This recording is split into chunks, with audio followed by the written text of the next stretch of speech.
영국이 지금 발칵 뒤집혔습니다. 매일 아침 신문을 펼치면 도둑질, 사기, 폭력 사건들이 지면을 가득 채우고 있죠. 하지만 얼마 전 제가 기획한 영국과 한국의 시민의식을 비교하는 방송을 보고 한국의 중학생 때문에 모두 충격을 받았다고 하는데요. 과연 무슨 일이 있었을까요? 저는 이 모든 혼란의 한가운데서 의미 있는 이야기를 찾아내야 하는 BBC 지역 방송국의 프로듀서 클레어 윌슨입니다. 36살, 런던 태생이고 저널리즘을 전공했어요. 5년째 BBC에서 시사 프로그램을 만들고 있지만 최근엔 성과가 그리 좋지 않네요. 오늘도 창밖으로 내리는 런던의 가을비를 바라보며 한숨을 내쉬었습니다. 유리창에 맺힌 빗방울처럼 내 마음도 무겁게 가라앉아 있었어요. 책상 위에 놓인 시청률 보고서를 한 번 더 들여다보니 기분이 더 우울해졌죠. 또 하위권이네요. 내 옆자리에 루카스가 말했어요. 그는 내 조수로 일한 지 1년 된 영리한 청년입니다. 4번째 연속이에요.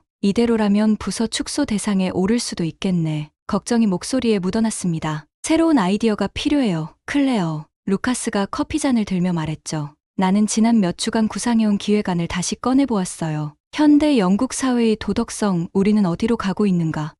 나는 이 나라의 사회 문제와 시민의식을 진지하게 다루는 다큐멘터리를 만들고 싶었습니다. 하지만 시청자들은 이런 무거운 주제보다 가볍고 재미있는 콘텐츠에 더 끌리는 것 같았어요. 회의실에는 우리 팀원 5명이 모여 있었습니다. 마크는 날카로운 눈을 가진 촬영 감독이에요. 40대 중반으로 현실적인 시각을 항상 제시하죠. 소피는 데이터와 사실에 기반한 의견을 내놓는 리서처고, 제니는 섬세한 손길을 가진 편집자예요. 그리고 루카스, 그는 항상 새로운 관점을 제시하는 내 든든한 지원군이죠. 런던 시민들의 도덕성을 테스트하는 실험 카메라를 해보면 어떨까요?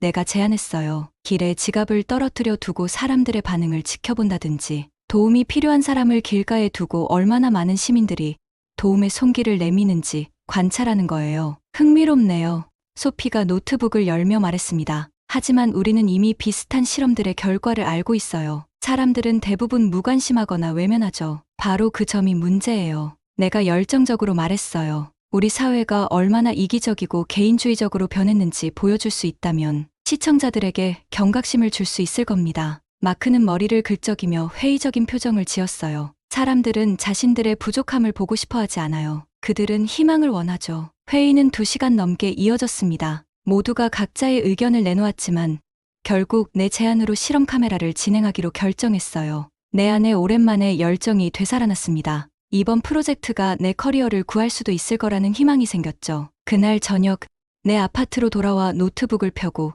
기획안을 다듬기 시작했어요. 창밖으로 런던의 밤 풍경이 펼쳐져 있었습니다. 수많은 불빛 속에서 각자의 삶을 살아가는 사람들. 그들의 도덕적 가치관과 행동 방식을 카메라에 담아내는 일이 쉽지는 않을 거예요. 하지만 나는 이번 프로젝트가 단순한 방송 이상의 의미를 가질 수 있다고 믿었습니다. 영국 사회에 중요한 질문을 던지는 계기가 될 수 있을 거예요. 내 경력의 전환점이 될지도 모르는 이 도전에 나는 모든 것을 걸기로 했습니다. 차가운 바람이 불어오는 웨스트민스터 브릿지 위에 서 있으니 몸이 떨렸어요. 런던의 상징적인 이 다리에서 우리 팀은 첫 번째 도덕성 실험을 시작했습니다. 마크는 숨겨진 카메라를 설치했고 소피는 관광객으로 위장한 채 주변을 관찰하고 있었어요. 루카스는 연기자 역할을 맡았죠. 준비됐어? 내가 무전기로 물었습니다. 모든 카메라 준비 완료했습니다. 마크의 목소리가 들려왔어요. 루카스는 평범한 시민으로 보이는 옷차림으로 다리 위를 걸어가다가 사람들이 많은 곳에서 지갑을 실수로 떨어뜨렸어요. 그리고 아무렇지 않게 계속 걸어갔습니다. 지갑 안에는 현금 50파운드와 가짜 신분증, 그리고 연락처가 들어 있었죠. 나는 숨죽이며 지켜보았어요. 첫 번째 행인은 지갑을 완전히 무시하고 지나갔습니다. 두 번째 행인도 마찬가지였어요. 세 번째 사람은 지갑을 발견하고 주변을 둘러보더니 재빨리 주워 자신의 가방에 넣고 사라졌죠. 내 가슴이 무너지는 것 같았습니다. 카메라 3번, 그 사람 따라가. 내가 지시했어요. 이후 2시간 동안 실험을 반복했지만 결과는 절망적이었습니다. 10번의 실험 중 8번은 지갑이 돌아오지 않았고 2번만 선한 시민이 루카스를 뒤쫓아 지갑을 돌려주었어요. 내 머릿속엔 이미 방송 리포트의 제목이 떠올랐습니다. 사라진 도덕성, 현대 영국의 자화상. 다음 날, 우리는 노숙자 행세를 한 배우를 길가에 앉혀두고 도움이 필요한 상황을 연출했어요. 수백 명의 행인 중 단 6명만이 멈춰 도움을 제공했습니다. 대부분은 시선을 피하거나 빠르게 지나갔죠. 내 마음이 무거워졌어요. 세 번째 실험은 더 충격적이었어요. 공원 벤치에 놓아둔 노트북과 가방은 불과 15분 만에 사라졌고 어린아이가 울고 있는 상황에서도 많은 사람들이 개입하기를 꺼렸습니다. 결과를 기록하면서 내 손이 떨렸어요. 이건 단순히 방송을 위한 실험이 아니라 우리 사회의 실상을 그대로 보여주는 거울 같았습니다. 사무실로 돌아온 우리 팀의 분위기는 침울했어요. 난 촬영한 영상을 돌려보며 깊은 실망감에 빠졌습니다. 예상했던 결과죠. 대도시 사람들의 무관심은 전 세계적인 현상이에요. 하지만 이렇게까지 심각할 줄은 몰랐어. 내가 창백한 표정으로 대답했습니다. 이건 단순한 무관심이 아니라 도덕적 붕괴 같아. 마크는 카메라 장비를 정리하며 말했어요. 이런 결과로는 희망적인 메시지를 전달하기 힘들 것 같네요. 시청자들은 더 우울해질 뿐이죠. 회의실에 침묵이 내려앉았습니다. 내 기획이 실패로 돌아가는 것을 느꼈어요. 이렇게 부정적인 내용으로는 시청자들의 관심을 끌 수 없을 겁니다. 우리 사회의 문제점을 드러내는 것도 중요하지만 해결책을 제시하지 못한다면 아무 의미가 없어요. 수많은 생각이 내 머릿속을 맴돌았습니다. 그때 루카스가 조용히 의견을 내놓았어요. 비교 대상이 필요하지 않을까요? 영국만의 문제인지 아니면 전 세계적인 현상인지 확인해보면 어떨까요? 내가 고개를 들었어요. 어떤 나라를 생각하고 있어? 제가 얼마 전에 읽은 기사에 따르면 한국은 분실물 반환율이 매우 높다고 해요. 시민의식과 도덕성 측면에서 우리와는 다른 문화를 가진 것 같습니다. 루카스가 태블릿을 꺼내 통계 자료를 보여주었어요. 내 눈이 빛났습니다. 영국과 한국의 대비. 흥미롭네. 문화적 차이에 대한 탐구도 될 수 있고 예산이 문제가 될 텐데. 마크가 걱정스러운 표정으로 말했어요. 방송국 국제협력 프로그램에 지원해 볼 수 있을 것 같아. 내가 희망찬 목소리로 말했습니다. BBC 세계문화탐구 시리즈와 연계할 수도 있고. 회의는 갑자기 활기를 띠기 시작했어요. 우리는 한국에서의 촬영 계획과 필요한 준비사항들을 논의하기 시작했습니다. 내 안에 새로운 희망이 싹트기 시작했어요. 실패로 보였던 프로젝트가 오히려 더 큰 기회로 이어질 수도 있겠다는 생각이 들었습니다. 다음 주, 난 방송국 책임자에게 프로젝트 변경안을 제출했고 예상보다 빠르게 승인을 받았어요. 3주 후, 우리 팀은 인천국제공항에 도착했습니다. 내 가슴속에는 기대와 불안이 공존하고 있었어요. 이 여정이 우리의 프로그램과 내 커리어를 바꿀 수 있을까? 한국에서 우리는 어떤 도덕적 풍경을 만나게 될까? 머릿속에 수많은 물음표가 떠다녔습니다. 인천에서 서울로 향하는 공항철도 안에서 창밖을 바라보며 생각에 잠겼어요. 한국은 처음이라 모든 것이 신기했습니다. 깨끗한 도로와 질서 정연한 교통 흐름, 그리고 스마트폰을 들여다보고 있는 승객들. 표면적으로는 런던과 크게 다르지 않은 것 같았지만 이곳의 시민의식은 정말 영국과 다를까? 클레어, 계획대로 진행하는 거죠? 루카스가 물었어요. 그래, 먼저 지갑 실험부터 해보자. 사람들이 많은 곳이 좋을 것 같아. 우리는 현지 가이드인 지민의 추천으로 용산역에서 첫 실험을 진행하기로 했어요. 지민은 영어를 유창하게 구사하는 대학생으로 우리의 프로젝트에 큰 관심을 보였습니다. 한국 사람들은 대부분 잃어버린 물건을 돌려줄 거예요. 지민이 자신 있게 말했어요. 나는 미소를 지었지만 속으로는 모든 사람이 그렇게 말하지라고 생각했습니다. 용산역은 분주했어요. 출퇴근하는 사람들, 쇼핑객들, 관광객들로 북적였죠. 우리는 평범한 가죽 지갑에 2만 원약 13파운드과 가짜 학생증, 그리고 연락 가능한 번호를 넣어뒀어요. 루카스가 실수로 지갑을 떨어뜨리고 걸어가는 역할을 맡았죠. 준비됐어? 내가 무전기로 물었습니다. 완벽해요. 카메라 모두 작동 중입니다. 마크가 대답했어요. 첫 실험은 오전 10시에 시작됐어요. 루카스가 사람이 많은 곳을 지나며 지갑을 떨어뜨렸습니다. 내 심장이 빠르게 뛰었어요. 놀랍게도 첫 번째 지나가던 중년 여성이 즉시 지갑을 발견하고 저기요 라고 루카스를 불렀습니다. 루카스는 계획대로 못 들은 척하고 계속 걸어갔어요. 그 여성은 잠시 망설임 없이 루카스를 쫓아가 그의 어깨를 두드렸죠. 나는 그 광경을 모니터로 지켜보며 놀란 눈을 깜빡였어요. 방금 이 지갑을 떨어뜨리셨어요. 당신 거죠? 루카스는 연기를 이어갔습니다. 아, 정말 감사합니다. 몰랐네요. 우리는 이 실험을 5번 더 반복했어요. 믿기 힘들게도 6번 중 5번이나 지갑은 즉시 주인에게 돌아왔습니다. 한 번만 젊은 남성이 지갑을 무시하고 지나갔는데 그 뒤에 오던 학생으로 보이는 여자아이가 지갑을 주었죠. 이건 정말 예상 밖이야. 내가 중얼거렸어요. 영국에서는 10번 중 8번이 도난당했는데 여기서는 6번 중 5번이 돌아왔으니까요. 한국 사람들이라서 그런 게 아니에요. CCTV가 많아서 그렇죠. 나는 주변을 둘러보았어요. 확실히 보안 카메라가 많았지만 그것만으로 이런 차이를 설명할 수 있을까요? 더구나 우리가 본 행인들의 표정에는 진심 어린 걱정이 담겨 있었어요. 그들은 단순히 감시 때문이 아니라 진정으로 도움을 주려는 것처럼 보였죠. 실험을 마친 후 우리는 근처 카페에 모여 결과를 논의했습니다. 마크는 여전히 회의적이었어요. 큰 역이니까 그렇지. 사람들이 많은 곳에서는 시선을 의식할 수밖에 없어요. 그럼 다른 상황에서도 실험해보자. 내가 제안했어요. 인적이 드문 곳에서는 어떨까? 소피가 태블릿으로 뭔가를 검색하더니 말했습니다. 서울의 분실물 반환율은 80%가 넘는데요.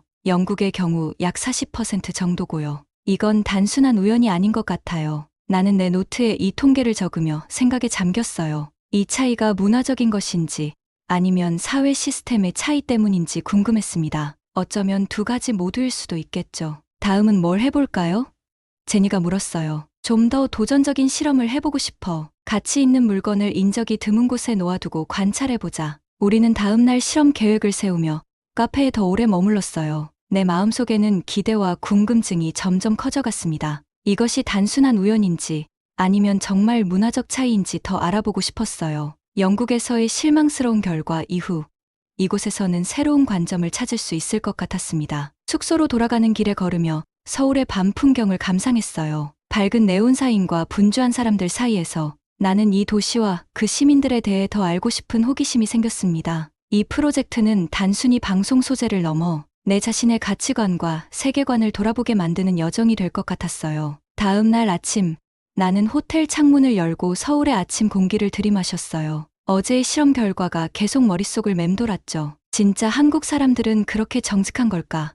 아니면 우리가 특별한 상황만 목격한 걸까? 어제 결과는 솔직히 놀라웠어. 아침 식사를 하며 마크에게 말했습니다. 하지만 마크 말대로 사람이 많은 곳이라 그랬을 수도 있죠. 소피가 커피를 마시며 말했어요. 마크가 고개를 끄덕였습니다. 시민들이 타인의 시선을 의식했을 거예요. 다른 환경에서는 어떨지 봐야 해요. 그의 말에 일리가 있었어요. 사람들은 지켜보는 눈이 많을 때 더 바르게 행동하는 경향이 있죠. 우리는 더 도전적인 실험을 계획했습니다. 인적이 드문 곳에 가치 있는 물건을 두고 얼마나 오래 남아있는지 지켜보자. 내가 제안했어요. 지민의 도움으로 우리는 인적이 드물지만 사람들이 가끔 지나다니는 홍대 근처의 조용한 골목을 찾았습니다. 그곳에 있는 작은 공원의 벤치 위에 노트북 가방과 스마트폰을 놓아두기로 했어요. 이거 꽤 위험한 실험 아닌가요?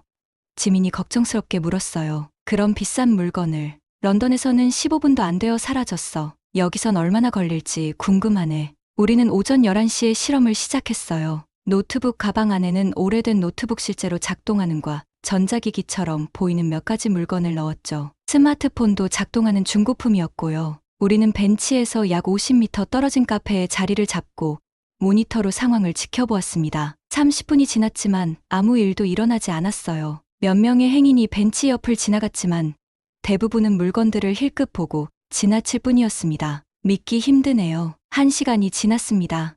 그리고 2시간, 3시간. 믿기 힘들게도 노트북과 스마트폰은 여전히 벤치 위에 그대로 있었어요. 오후 3시경, 한 노인이 벤치에 앉았다가 물건들을 보고 잠시 살펴보더니 다시 자리를 떠났습니다. 이건 정말 놀라운데 런던에서는 상상도 할 수 없는 일이야. 그래도 기다려봐요. 마크가 말했습니다. 누군가는 결국 가져갈 거예요. 하지만 시간이 계속 흘러도 물건들은 그대로였어요. 오후 5시가 되자 사람들의 왕래가 조금 더 많아졌습니다. 그때 한 중학생으로 보이는 남자아이가 벤치에 다가갔어요. 내 심장이 빨라졌습니다. 드디어 뭔가 일어나는 것 같아. 내가 모니터를 가리키며 말했어요. 그 학생은 주변을 둘러본 후 노트북 가방과 스마트폰을 집어들었습니다. 나는 숨을 죽이고 지켜보았어요. 어쩐지 속이 시원했습니다. 인간의 본성은 결국 어디서나 같은 걸까? 따라가 볼까요? 루카스가 물었어요. 그래. 어디로 가는지 보자. 우리는 조심스럽게 그 학생을 따라갔어요. 그런데 예상과 달리 그 아이는 가까운 경찰서로 향하고 있었습니다. 나는 눈을 의심했어요. 정말로 그 아이는 경찰서 입구로 들어갔습니다. 믿을 수 없네. 지민은 빠르게 경찰서로 들어가 무슨 일이 일어나고 있는지 확인했어요. 잠시 후 그녀가 놀란 표정으로 돌아왔습니다. 그 학생이 분실물을 신고했대요. 주인을 찾아달라고요. 우리 모두 말문이 막혔어요. 6시간 동안 벤치에 있던 귀중품을 찾아 경찰서에 맡기다니. 이건 단순한 우연이 아니었습니다. 인터뷰해 볼 수 있을까? 내가 물었어요. 지민은 경찰과 학생에게 우리의 실험에 대해 설명하고 허락을 구했습니다. 다행히 그 학생과 경찰 모두 인터뷰에 동의했어요. 왜 그 물건들을 경찰서에 가져왔나요? 내가 학생에게 물었습니다. 지민이 통역해 주었어요. 그 학생은 민재라고 했죠. 15살 중학생이었습니다. 누군가 중요한 물건을 잃어버려서 지금쯤 걱정하고 있을 것 같았어요. 경찰서에 맡기면 주인을 찾을 수 있을 테니까요. 혹시 가져갈 생각은 없었나요? 루카스가 조심스럽게 물었어요. 민재는 의아한 표정을 지었습니다. 그건 제 물건이 아닌데요. 어떻게 가져갈 수 있겠어요? 그 순간 나는 무언가 중요한 것을 깨달았어요. 이것은 단순히 잃어버린 물건을 돌려준다는 행동 이상의 의미가 있었습니다. 이건 민재에게는 당연한 일이었고 그의 대답은 진심이었어요. 내 고정관념이 깨지는 소리가 들리는 것 같았습니다. 호텔로 돌아가는 차 안에서 우리 팀은 조용했어요. 각자 오늘의 경험을 곱씹고 있었죠. 나는 창밖을 바라보며 이 모든 것이 정말 문화적 차이에서 오는 것인지 아니면 단순한 우연인지 생각했습니다. 하지만 깊은 곳에서 이미 답을 알고 있었어요. 이건 분명 의미 있는 차이였습니다. 호텔 회의실에서 우리 팀은 지금까지의 실험 결과를 정리하고 있었어요. 벽에는 런던과 서울의 실험 데이터가 나란히 붙어 있었죠. 그 차이는 명백했습니다. 이런 결과는 예상하지 못했어. 내가 커피를 마시며 말했어요. 너무 극명한 차이라서 거의 믿기 힘들 정도야. 소피는 태블릿으로 데이터를 분석하고 있었습니다. 지갑 실험에서 영국은 20% 반환율, 한국은 83%, 노트북 실험에서 영국은 15분 만에 도난, 한국은 6시간 후에도 안전했고 결국 경찰서로 가져다 주었죠. 이건 통계적으로 매우 유의미한 차이예요. 그래도 더 많은 데이터가 필요해요. 마크가 말했어요. 2실험만으로는 충분하지 않습니다. 마크 말이 맞아. 내가 동의했어요. 다른 실험도 해봐야 할 것 같아. 어떤 걸 해볼까? 루카스가 아이디어를 제안했습니다. 지하철이나 버스에서 노약자에게 자리를 양보하는 비율은 어떨까요? 영국에서도 시도해봤으면 재미있었을 것 같네요. 지민이 미소를 지으며 말했어요. 그건 한국에서는 너무 당연한 일이라 실험 가치가 없을 수도 있어요. 대부분 사람들이 양보하니까요. 정말? 내가 놀라서 물었어요. 물론 지하철이 너무 혼잡할 때는 예외지만 보통은 그래요. 학교에서부터 그렇게 배우니까요. 그 말에 나는 생각에 잠겼어요. 우리가 본 행동의 차이는 어쩌면 교육과 문화적 가치관의 차이에서 오는 것일 수도 있겠다는 생각이 들었습니다. 민재와 더 이야기해보고 싶어. 내가 말했어요. 그 아이의 부모님이나 선생님과도 대화할 수 있다면 좋을 것 같은데. 지민이 도움을 주었고 다행히 민재의 부모님이 인터뷰에 동의해 주셨습니다. 다음 날 오후 우리는 민재의 집을 방문했어요. 아담한 아파트였지만 따뜻한 분위기가 느껴졌습니다. 민재의 어머니는 차를 내어주시며 말씀하셨어요. 우리 아들이 특별한 일을 한 것도 아닌데 이렇게 관심 가져주셔서 오히려 저희가 당황스럽네요. 지민이 통역해 주었고 나는 놀랐어요. 특별한 일이 아니라고요? 귀중품을 발견하고 경찰서에 신고하는 건 정말 훌륭한 행동이에요. 그건 당연한 일이죠. 민재의 아버지가 말씀하셨어요. 우리는 아이들에게 남의 물건은 절대 가져오면 안 된다고 가르칩니다. 학교에서도 그렇게 배우고요. 민재가 수줍게 웃으며 말했습니다. 초등학교 때부터 선생님들이 항상 그렇게 가르치셨어요. 분실물을 발견하면 주인에게 돌려주거나 경찰서에 맡기라고요. 나는 민재의 학교 생활과 교육에 대해 더 물어보았어요. 그는 학교에서 도덕 교육을 받고 봉사활동도 한다고 했습니다. 또한 공동체 의식과 타인 존중에 대해 자연스럽게 배운다고 했어요. 인터뷰를 마치고 나오는 길에 나는 깊은 생각에 잠겼습니다. 이건 단순히 착한 행동을 하는 몇몇 사람들의 문제가 아니었어요. 시스템적인 교육과 문화적 가치관이 사람들의 행동에 영향을 미치고 있었죠. 클레어, 이제 어떻게 할 계획이에요?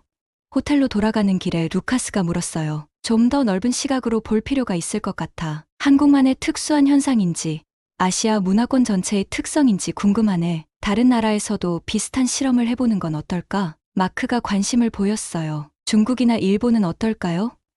지리적으로 가깝고 문화적으로도 유사한 부분이 있잖아요. 좋은 생각이야. 방송국에 추가 예산을 요청해 볼게. 이건 정말 가치 있는 비교가 될 것 같아. 그날 밤 나는 노트북을 펴고 지금까지의 경험을 정리했어요. 처음 이 프로젝트를 시작했을 때는 단순히 영국 사회의 도덕적 붕괴를 보여주고 싶었던 것뿐이었습니다. 하지만 이제는 다른 문화권의 긍정적인 측면을 탐구하고 우리가 배울 점을 찾는 방향으로 변화하고 있었어요. 창밖의 서울 야경을 바라보며 내 안에 뭔가가 변화하고 있음을 느꼈습니다. 단순한 다큐멘터리를 넘어 이 여정은 내 자신의 세계관을 바꾸고 있었어요. 처음에는 다른 문화를 판단하려 했던 내가 이제는 오히려 배우고 있었습니다. 인간의 선함은 어디에나 있지만 그것을 지키고 키우는 방식은 다를 수 있다. 내가 노트에 적었어요. 이것이 우리 다큐멘터리의 핵심 메시지가 될 수 있을 것 같았습니다. 방송국의 추가 예산 승인이 생각보다 빨리 났어요. 나는 놀랐지만 기뻤습니다. 아마도 지금까지의 촬영 결과가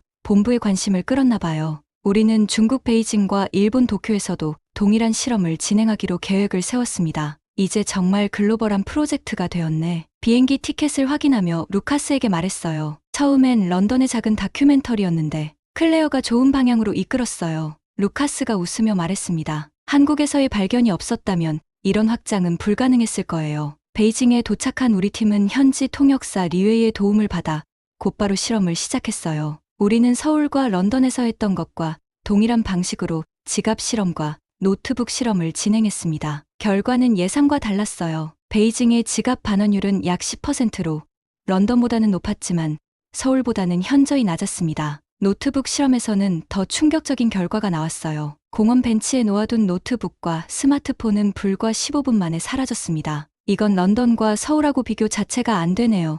소피가 데이터를 정리하며 말했어요. 문화적 차이뿐만 아니라 도시의 특성이나 경제적 요소도 영향을 미치는 것 같아요. 마크가 의견을 냈습니다. 베이징에서의 실험을 마치고 우리는 도쿄로 향했어요. 일본에서는 현지 프리랜서 카메라맨 타케시가 합류했습니다. 그의 도움으로 시부야와 우에노 공원에서 실험을 진행했죠. 도쿄에서의 지갑 실험 결과는 서울과 비슷하게 높은 반환율을 보였어요. 약 75%의 지갑이 주인에게 돌아왔습니다. 나는 희망을 느꼈어요. 하지만 노트북 실험에서 예상치 못한 일이 벌어졌습니다. 클레어, 큰일 났어요. 소피가 다급하게 내게 전화했어요. 우리 장비가 실제로 도난당했어요. 뭐라고?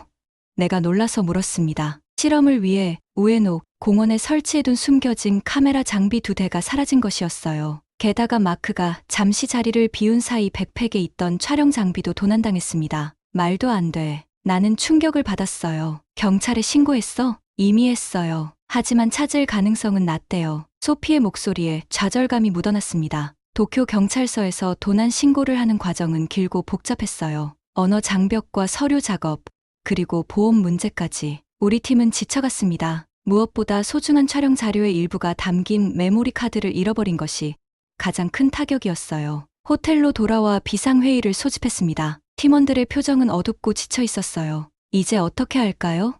제니가 물었습니다. 지금까지 모은 자료만으로도 충분할까요? 자료는 충분하지만 일본에서의 실험이 완전하지 않아요. 소피가 말했습니다. 통계적으로 의미 있는 결과를 얻으려면 더 많은 데이터가 필요해요. 마크는 카메라 장비 목록을 확인하며 한숨을 쉬었어요. 장비 손실이 커요. 방송국에 어떻게 설명할지 걱정됩니다. 분위기는 점점 더 무거워졌어요. 나는 창밖을 바라보며 생각에 잠겼습니다. 처음 이 프로젝트를 시작했을 때의 열정이 흔들리는 것을 느꼈어요. 예상치 못한 문제들이 계속 발생하고 팀원들도 지쳐가고 있었습니다. 영국으로 돌아가는 건 어떨까요?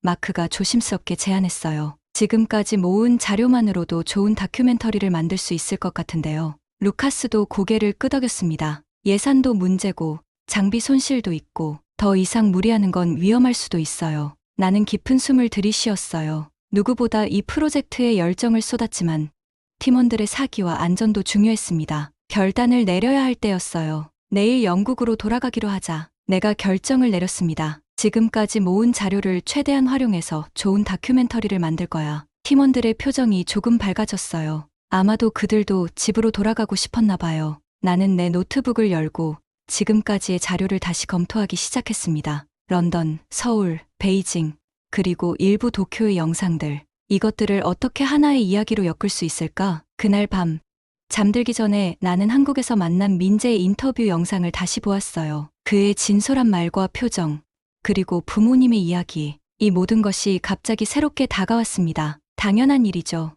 남의 물건은 가져오면 안 되니까요. 민재의 이 간단한 문장이 계속 내 머릿속을 맴돌았어요. 그리고 갑자기 깨달았습니다. 우리가 찾고 있던 이야기는 바로 여기 있었던 거예요. 단순히 국가별 도덕성 비교가 아니라 어떻게 사회가 도덕적 가치를 가르치고 유지하는지에 대한 이야기. 내일 팀과 이 새로운 관점을 공유해봐야겠다고 생각했어요. 아침 비행기를 타기 전 나는 팀원들을 호텔 로비에 모았어요. 밤새 거의 잠을 이루지 못했지만 마음은 오히려 맑아진 느낌이었습니다. 다들 짐 챙겼어? 내가 물었어요. 모두 고개를 끄덕였습니다. 피곤해 보였지만 집으로 돌아간다는 생각에 조금은 안도하는 표정이었어요. 비행기 타기 전에 얘기하고 싶은 게 있어. 어젯밤에 자료를 다시 검토하면서 깨달은 게 있어요. 나는 노트북을 펴고 민재의 인터뷰 장면을 틀었어요. 화면 속 민재는 수줍게 웃으며 말하고 있었습니다. 당연한 일이죠. 남의 물건은 가져오면 안 되니까요. 이 한 문장에 우리 다큐멘터리의 핵심이 있다고 생각해. 우리는 처음에 영국 사회의 도덕적 붕괴를 보여줘야 했지만 지금은 다른 이야기를 발견했어요. 루카스가 관심을 보였습니다. 어떤 이야기요? 도덕성이 어떻게 형성되고 유지되는지에 대한 이야기야. 내가 설명했어요. 한국에서 민재와 그의 부모님을 만나면서 나는 도덕적 행동이 단순히 개인의 선택이 아니라 교육과 사회 시스템의 결과라는 걸 깨달았어요. 제니가 고개를 끄덕였습니다. 맞아요. 그들에게는 분실물을 돌려주는 게 특별한 행동이 아니라 당연한 일이었죠. 정확해. 내가 동의했어요. 이런 관점에서 우리 다큐멘터리의 방향을 바꿔보면 어떨까?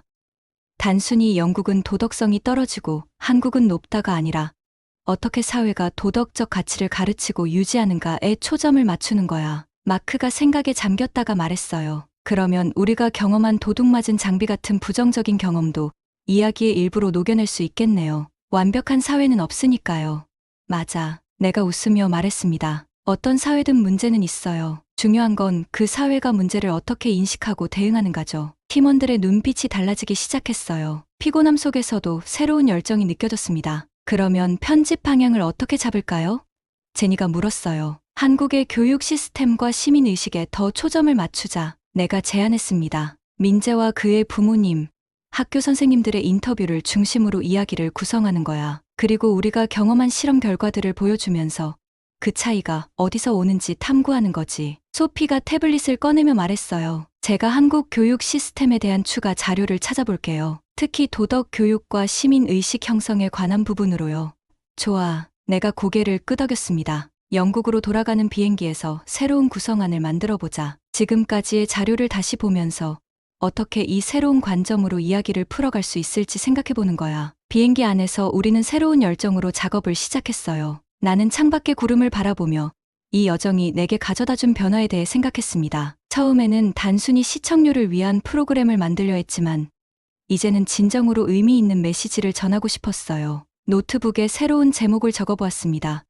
도덕의 교실 한국에서 배우는 시민의식의 힘. 이전에 비판적이고 부정적인 접근에서 이제는 배움과 희망의 메시지로 바뀌고 있었어요. 롱던에 도착한 후 우리는 바로 편집실로 향했습니다. 수많은 영상 자료를 펼쳐놓고 새로운 시각으로 다시 보기 시작했어요. 런던 거리에서의 실패한 실험들, 한국에서의 놀라운 발견들, 그리고 다른 아시아 국가들의 다양한 반응들. 이 모든 것이 이제는 하나의 이야기로 연결되기 시작했습니다. 편집 작업이 진행되면서 나는 민재의 인터뷰를 중심으로 이야기를 구성했어요. 그의 자연스러운 도덕적 행동이 어떻게 교육과 사회적 가치관에서 형성되었는지 보여주는 방식으로요. 또한 한국 학교의 도덕 교육 현장과 지역사회의 협력 방식을 추가 자료로 수집해 포함시켰습니다. 이건 단순한 다큐멘터리가 아니야. 나는 팀에게 말했어요. 우리가 배울 수 있는 교훈이 담긴 이야기야. 어떻게 우리 사회도 더 나은 방향으로 변화할 수 있는지에 대한 희망의 메시지를 담고 싶어. 방송 전날,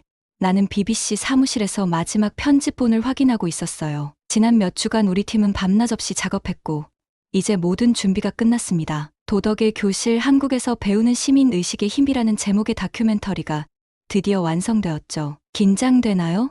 루카스가 커피 2잔을 들고 내 책상으로 다가왔어요. 당연하지. 처음 기획했던 것과는 완전히 다른 방향으로 흘러갔으니까. 하지만 훨씬 더 좋아졌어요. 루카스가 말했죠. 클레어가 처음 의도했던 것보다 더 의미 있는 메시지를 담게 되었으니까요. 처음에는 영국 사회의 도덕적 문제를 비판하려 했지만 이제는 다른 문화에서 배우고 성장하는 이야기로 변화했습니다. 모니터 화면에는 민재의 미소 띤 얼굴이 보였어요. 그 아이의 자연스러운 선한 행동이 이 모든 변화의 시작이었죠. 방송국 책임자가 미리 보기를 매우 좋게 평가했대요. 소피가 문자를 확인하며 말했습니다. 정말?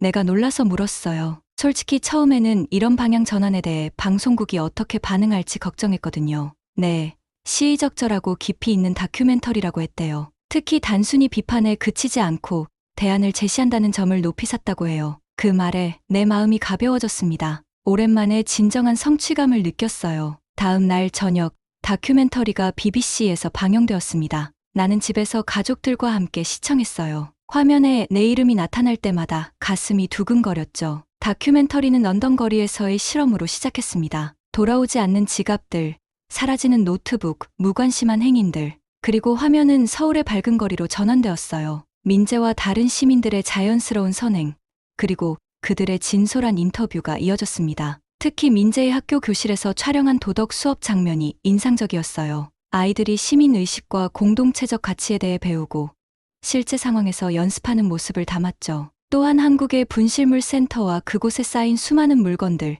그리고 높은 반환율에 대한 통계도 포함했습니다. 다큐멘터리는 영국으로 돌아와 우리가 한국의 경험에서 배울 수 있는 교훈을 탐구하는 것으로 마무리되었어요. 특히 학교 교육과 사회적 가치관 형성의 중요성을 강조했습니다. 방송이 끝나고 내 휴대폰이 쉴 새 없이 울렸어요. 동료들과 친구들의 축하 메시지였습니다. 소셜미디어에서도 뜨거운 반응을 확인할 수 있었어요. 샵도덕이 교실 해시태그가 트렌딩이에요. 루카스가 흥분해서 전화해 왔습니다. 다음 날 아침, 나는 놀라운 소식을 들었어요. 우리 다큐멘터리가 예상보다 훨씬 높은 시청률을 기록했고 여러 교육단체와 시민단체에서 관심을 보였다는 것이었죠. 심지어 교육부 장관이 트위터에서 이 다큐멘터리를 언급하며 학교 도덕 교육의 중요성에 대해 이야기했다고 해요. 방송국 책임자인 마이클이 내 사무실로 찾아왔습니다. 클레어, 정말 훌륭한 작품이었어요. 처음 기획안과는 완전히 달라졌지만 오히려 더 의미 있는 다큐멘터리가 되었네요. 감사합니다. 내가 미소 지으며 대답했어요. 후속 작품을 만들어보면 어떨까요?